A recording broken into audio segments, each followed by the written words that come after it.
The following is a special video presentation of the Hennepin County Library.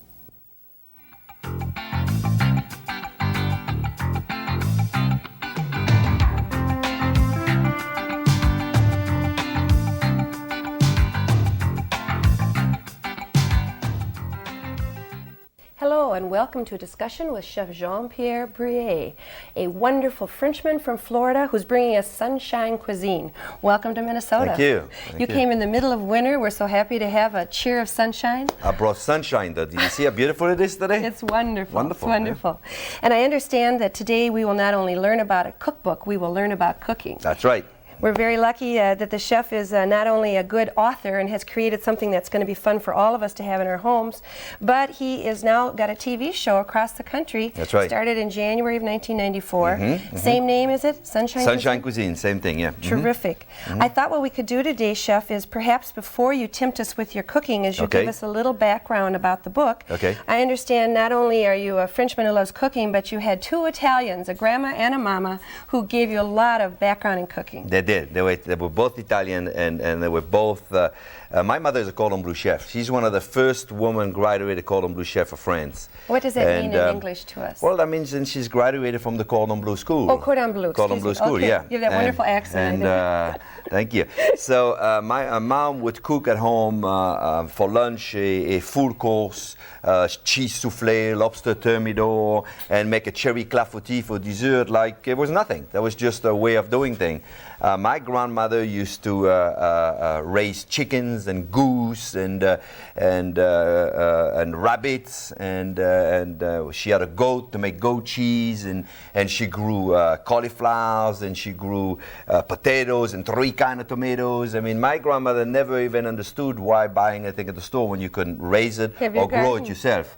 So I was raised in that environment where food is a way of life. It's not just something you do by accident. It's a way of life. My mother cooked 3, 4, 5 hours a day, every single day. Of course, she didn't work, so she could do that. Now, how many children was she cooking for? 5. Oh, five. Yeah, 5 children, and we always had the neighbors and used to come in and eat because my mother was such a wonderful chef. Yes. And we had our own herb garden. Yes. I used to have, when we were kids, we had a circular herb garden that was divided in 4 quarters. In each kid, my little brother came 10 years later, so he was not interested in food. He never was. He only interested in eating it. Anyway, the herb garden was divided in 4. So my herbs were the rosemary, the purple basil, the green basil, and the thyme. And your responsibility to watch those? To watch them, to watch them to make sure they were fertilized properly. And I was 5 years old. You see, and at 12 years old, I had a full-time job making sausages. And then I went on to work in some of the finest restaurants. I worked in Loustade-Beaumanier in the south of France. I worked in Le Vendôme in the south of France. Some of the most wonderful restaurants. But that's when you learn how to handle recipe. That's when you learn how to respect recipe, which is very important, is respecting the recipe. Understanding the ingredients is very important. Well, and that's what was so good about your book, is that the very first part of the book shares a lot of that background. Yes. This is almost like an autobiography for a chef. Thank you. You showed us the growing up, and in fact, didn't you shop for groceries if you needed them daily? Oh, yes. We used to go to the open-air market. See, the south of France is an open-air market where you go and buy your fish and your produce and your chicken. My mother still today buys live chicken. Does she live still in France? Yeah, but now she lives in a city. But she still goes to the market and comes back with a live chicken and plump it and do everything. And she lives in a city. Swing its neck like my grandma did? Holy mama mia, I hate when they do that, but they still do it. So someone's got to do it, right? Yes, yes, definitely. So after you set the stages for us, thinking about fresh ingredients, you have this wonderful chapter on ingredients, oils, vinegars. What do we learn before we start cooking here about these things? Well, it's very important for everybody to understand, and cooking is a game as far as I'm concerned. It's a game then you must fall in love with. The only way you're going to be able to fall in love with the game of cooking is if you understand the ingredients.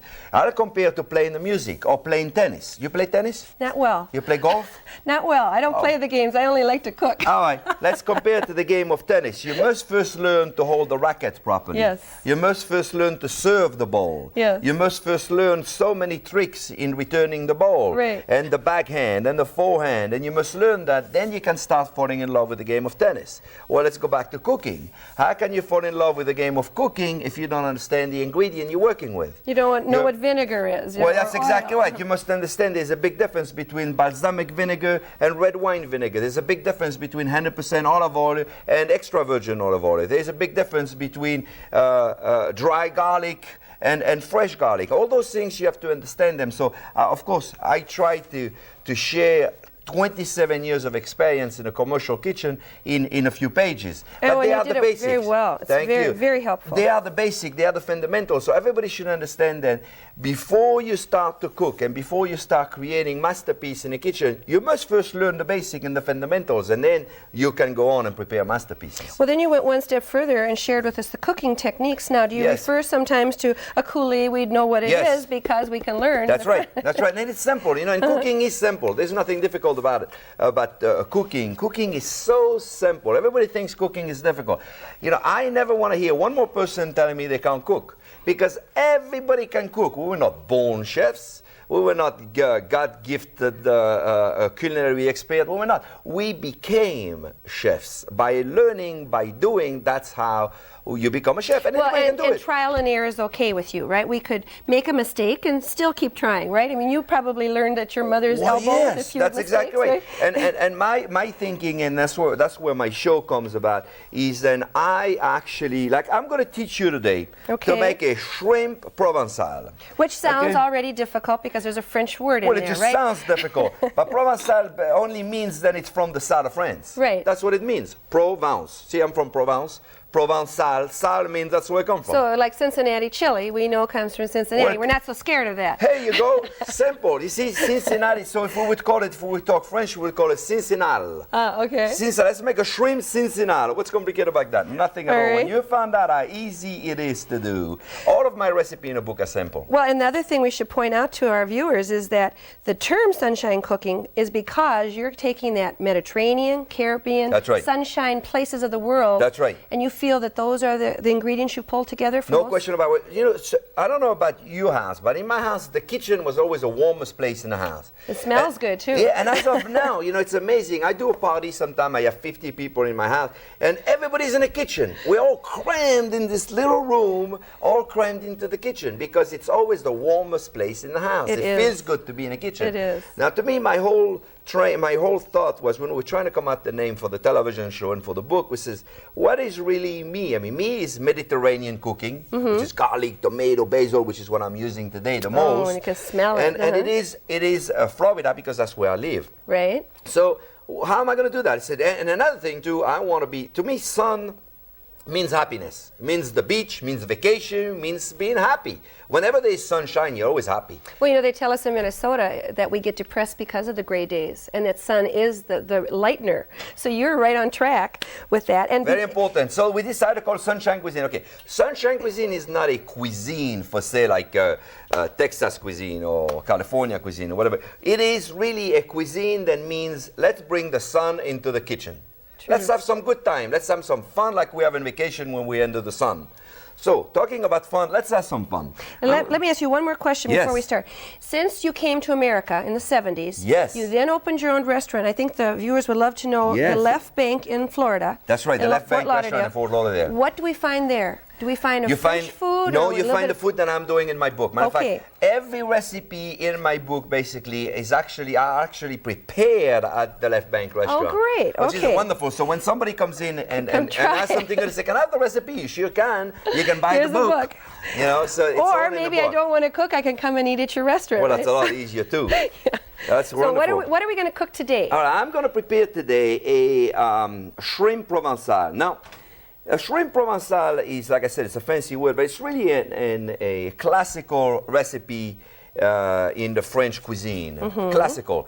Now, what we're going to do, we're going to use tomato concassé. Now, let me tell you something about tomato concassé. It sounds like a fancy word, but it's really not. All it really is tomato that have been pitted and seeded. That means that we took the skin off and the peeled. You know how to take the skin out of a tomato? I think I've heard you dip it in the hot water. Good, I've never good. tried You see it. that? Oh, I'm going to let you do it. You watch. No, Julia Child showed us this one time when I was a little girl. She did? Yeah. I'm going to show you that. Well, see, now you said something very important right there. You said Julia Child showed it to me when I was a little girl. Now, I'm going to put that down because I want to talk about that. I think it's very important what you just said. You were right. When you were a little girl, there was somebody on television and took the time to teach you And you could the see it. fundamentals. Yes, yes. Now, that's what I want to do today. I want to teach everybody the fundamental because before you can create a masterpiece in a kitchen, you must understand the fundamentals. And the fundamental is thing as easy as peeling and seeding a tomatoes. And that as sounds like a crushing lot garlic. of. It sounds like a lot of work. And if we when you haven't see, done it. okay, now you can all see I took a tomato and I'm making a little incision right here. You see? A cross incision right here in the middle. And a good sharp knife, I noticed. And a good sharp knife. Now I'm putting the tomatoes and I'm putting it in the water. Very simple, I'm putting it in. Oh, I don't have to hold it with a fork like the magic way. I can let go of it. No, you can just, Okay. boom, let it come down. No Okay. problem at all. Now what we're going to do, we are going to shock the skin of the tomatoes. Shock it to the point where it wants to come off. It'll be the same thing if you were to put your hand in the water. Your skin will want to come Oh, off. that's not very appetizing. Okay, let's forget about that. Bad, poor comparison. Once in a while I You make strayed poor. from the recipe. Okay, let's continue with the recipe now. Okay. Now, as I see it. now look at what happened here. Yes, yes. Now, what would be nice to do, it would be now, the ultimate best way to do it now would Can be... the camera see that, I Can wonder? the camera see the tomatoes? They're already starting to peel. Oh, yes, there. They can Beautiful. see it? Uh-huh. Okay, now, the ultimate way would be now to take that same tomato and put it in ice water. But I don't have any, so, but I'm going to say it, though, it's important to do, as you take it out of the hot water, you want to put it in a cold water so then you will stop the cooking process. Otherwise, you get a mushy tomato. Otherwise, you get a mushy tomatoes. Very good Okay. point. Now, you see, as I was saying earlier, which is very important, respect the ingredient you work with. What does respecting a tomatoes mean? Well, it means understanding. Understanding how to buy, understanding how to store, understanding how to prepare. Now, I'm going to take the core out because we don't need that. Don't you have a strong philosophy about vine-ripened tomatoes? Very important now. You better tell us about that. All right, very important now. There's two kind of tomatoes. I mean, there's plenty of kind of tomatoes, but two way of growing a tomato here. There's one way, then the tomatoes are picked very green, and they are put into boxes. And shipped. And shipped, and then they get into when they're still green and somebody wants to sell them, they put them in what we call a gas chamber. And those chambers are like safe. They're like a gas chamber. That's what they are. They put them in, and then they throw some ethylene gas. It's a gas then ripens the tomato. It's the same gas that the tomato produces, so it's not bad. It's not like we are injecting something bad for you. It's not bad. It's the same gas that the tomato produces. However, it's throwing at the tomato at a very big volume, so it ripens the tomato. What it does, it just turns the tomato red. On the outside. On the outside. Inside but now we be lost ready? all of the fruitiness because a tomato then, like this one here is a vine-ripened tomato. A tomato then is allowed, let me turn that down for a second. A tomato then is allowed to ripen on a vine will have such a wonderful fruit because a tomato is a fruit. Tomato is not a vegetable. So the fact that it is allowed to ripen on the vine will give you so much more fruit, so much more flavor, and the texture doesn't even compare. So it's very important to get vine-ripened tomato. Okay, now you're going to see me, I'm going to seed 8 tomatoes. Now that's going to be hard. Oh, yeah, very hard. Now be careful There's now. a lot of seeds in there. I know that. And I'll show you how hard it is. Now, you take the knife and you go around it. See? Now, I don't cut it straight. I take it over here and I go a little bit around it. Now, this is very hard to do. Be careful. Because here it is. That's it. I did it. Now, here it is. Now, you see, look. Poof. Take that out because you don't want to. Can the camera see what I'm doing here? Yes, very good. I'm taking the seeds right out. Oh, it's perfect. Now, you see, this is a very, very complicated thing to do here. You need a degree You in know, science. little over here. 5-year-old boys would love to do this with you in the kitchen, wouldn't You know, they? you're right. That's Get exactly the kids right. involved. My mother, Yes. look at that. Yeah. This is a perfectly peated. Your and mother knew seeded- you would like this kind of That's thing. right. A perfectly peated and seeded tomato, as you can see Beautiful. right here. Beautiful. Now, all you need to do now is take the tomato and cut little strips, see? Like very simple strips. Beautiful. Turn that on the other side, and do it, and now look what we got. Wonderful. We have beautiful little cubes of tomatoes that have no skins and have no seeds, and they're so simple to make. Marvelous. Okay, we won't need that I think anymore. we've all learned something with that. I hope we all learned something, because I tell you what, this is wonderful and very important to do. Very, very important. Okay, now I am going to start the shrimp. I'm going to start doing them. Now, another thing that I got to tell you, it's very important. When you cook in a fry pan, you must be very pay attention. The fry pan must be very hot. Why? I'll tell you why. You see, I'm going to teach you everything there is to do about cooking. Everything there is I'm going to know about everything cooking. I need to know, but didn't want to ask in about 20 minutes. That's exactly right. Now, very important, you put a little salt and pepper. Use some fresh pepper, by the way, when you use it. Now, very Should I know important- anything about that shrimp? No, just a regular shrimp. You can find them anywhere in America. Just regular shrimp. Okay. You can use now. You can do this recipe with scallops. You can do it with chicken. You Oh, can use yes. chicken tenderloin. Yes, be delicious. This is wonderful with chicken tenderloin. Yes. Beautiful flavor. And in now, Minnesota, we use turkey a lot. okay, let's do it with turkey. Sure. Next show. Now, let's remember. I said the fry pan has to be very hot. Let me tell you why the fry pan has to be very hot. Like hotter than what it is right now. Yeah. Let me tell you why it has to be hot. Sizzle, right? That's right. Now, why are we sizzling? Do you know why? Because it won't absorb the oil. Or no? Well, Little not bit? bad, not Halfway? bad, but not quite yet. The Okay. reason why we wanted to make sure, it's because it's going to sear the outside. Correct. By searing the outside, it will capture all the moisture and the juice inside the shrimp. Okay. Especially if you're doing scallops. You see, because scallops have a milky juice on the inside. If you don't sear, the juice runs out, leaving you with a dry piece of fish or meat or whatever it is you cook. So it's very important to have a hot fry pan, so then we may sear the outside and capture this moisture on the inside. It's very important. Now, so if it is not hot, just wait a couple more seconds. That's all. When you put it in, it should go shh. Let me put the microphone. It's doing it. Very good. Okay. Now, we're going to saute the shrimp just for a second, and then I got to teach you about a lot of other stuff. Now, we're going to put some garlic later on. Now, you know, there's never too much garlic in a dish, is there, Jean-Pierre? Oh, for my mother, she wasn't. My mother would put garlic everywhere except dessert. Oh, I love it too. She would put garlic everywhere. As a matter of fact, you know, she believed in garlic had so many wonderful things. Well, I she think would it put it does. around her neck Uh-oh. when she was sick. No vampires over there, right? Oh, no vampire in my house. My father was even worse. My father used to think it was an aphrodisiac. Oh. So he wanted garlic all the time. Whoa. That's why we're 5 in the family. Now, I'm going to cook the shrimps, like I said, on one side until they become nice and pink.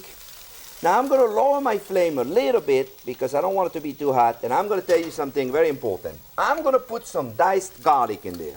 Now, I'm putting it in there, and let me tell you something interesting about garlic. When you put in garlic in the pan, the first couple of seconds you put it in, you don't smell it. Like right now, do you smell it? Not yet. You don't smell it, right? Not yet. I know, you don't smell it.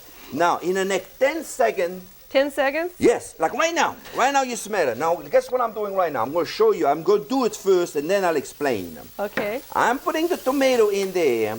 Like I said, I'm putting the tomato right after I smell it. Let me explain you why.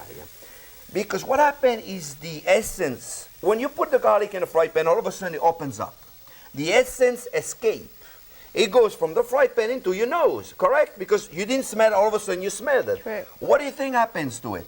It escapes in the room. So if you don't put something cold immediately, it will go everywhere in the room except in there. So the minute you smell it, you must stop the cooking process immediately and let the essence escape in what you cook. So it's going into the tomato now? Right now it's going into the tomatoes, and right now we're Well, going to there's put the winning answer. a little sherry wine. Yeah. A little sherry wine. Doesn't that help every recipe? Soups Oh, and yes. everything? Oh, yes, it's wonderful. I love sherry.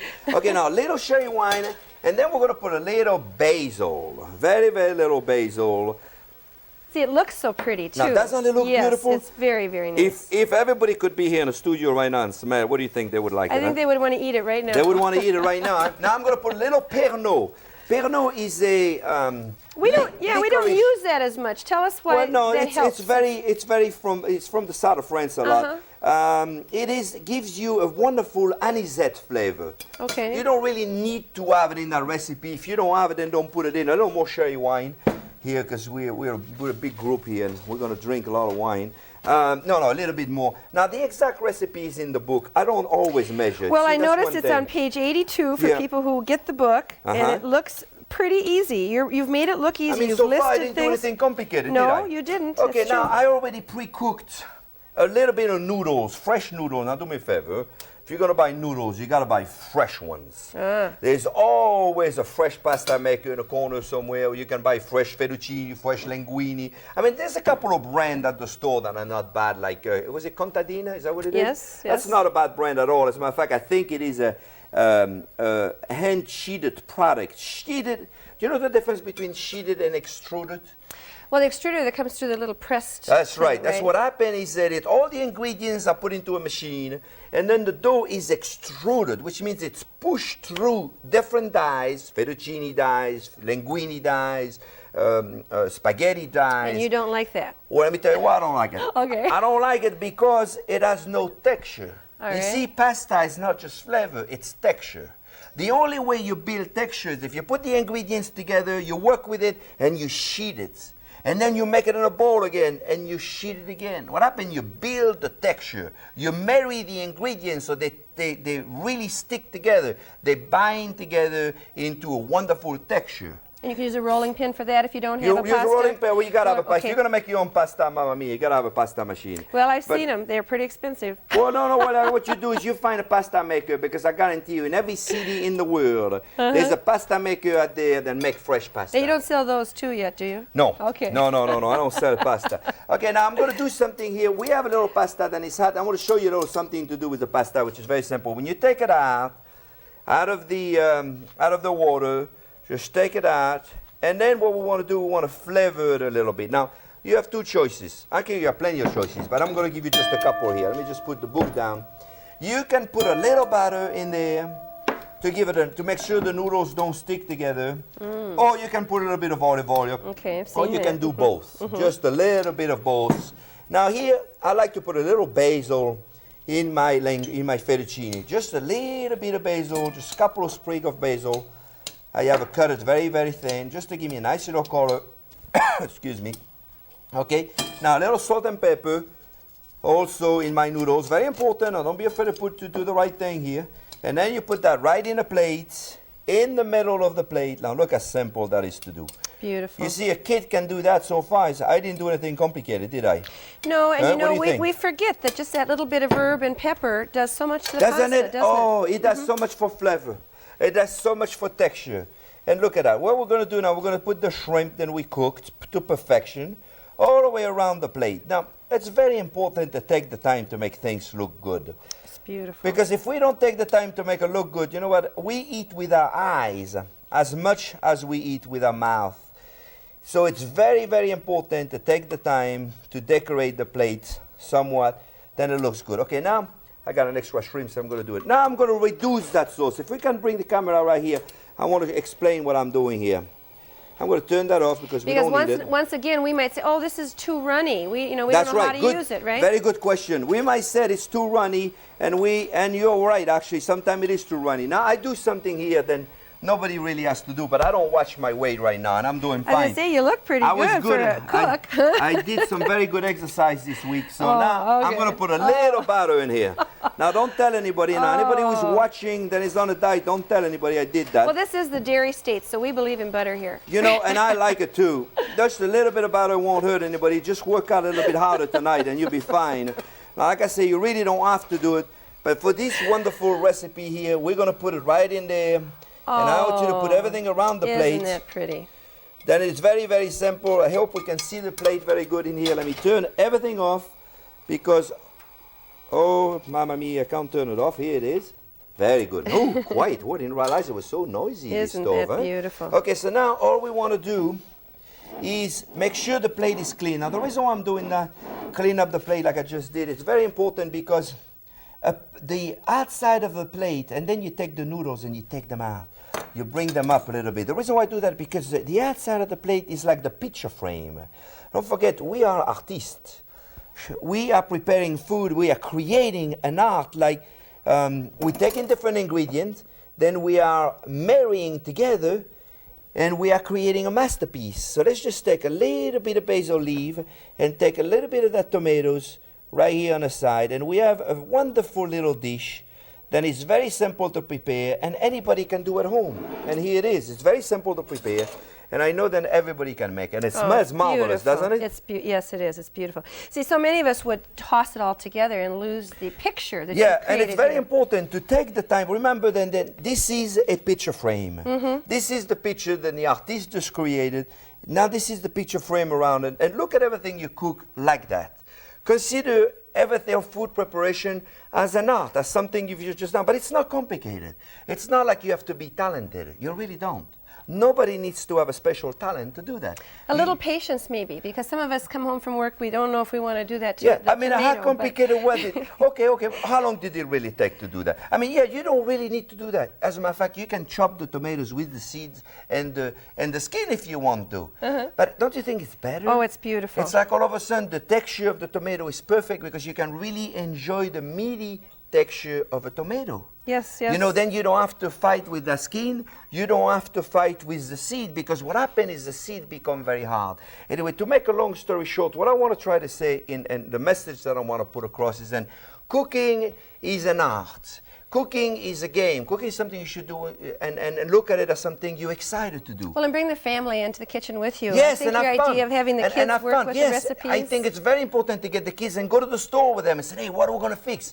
Chicken, and we're going to sear it in a pan, then we're going to capture the moisture, and we're going to peel the tomato, then we want to have that seed and it's going to be hard. And then we're going to chop the basil, we're going to roll the leaf and chop the basil. We got to get them involved with it. It's something to have fun, something to look forward to do at the end of the day, because it is relaxing. You see, I cook 6 days in my restaurant. On my day off, I'm excited because I cook at home. You're home cooking? Oh yes, I love to cook at home because I create new recipe that I probably could never serve in my restaurant. I see. But I love to do that. Are your family part of the experimentation? They test new things with you and see yes. how they like them? Oh yes, it's very, very important. I cook for my cats. I have 2 cats, 26-pound Maine Coon cat, and I cook for cats, and I cook for them. I cooked for them yesterday, the day before, because I was in town. I bet they love shrimp. Oh yes, and I cooked some duck liver pate with them with wild rice and vegetables. It only took me 5 minutes to do it, but I was having fun doing it. And you know, my cats are special, so I got to cook for them. Well, what we might be expecting to see in the future is this wonderful book, Sunshine Cuisine, at the library and at the bookstores.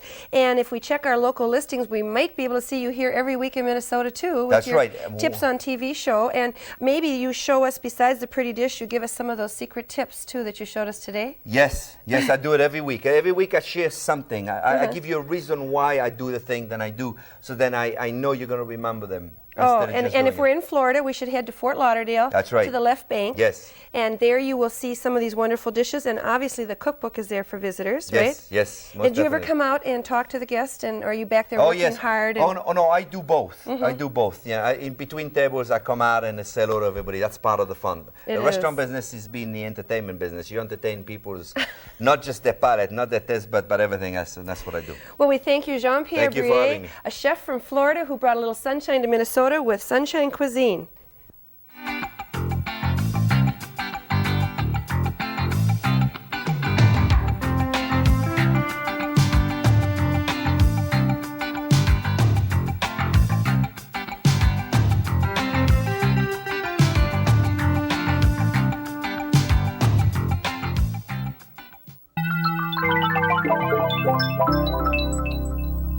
A presentation of the Hennepin County Library.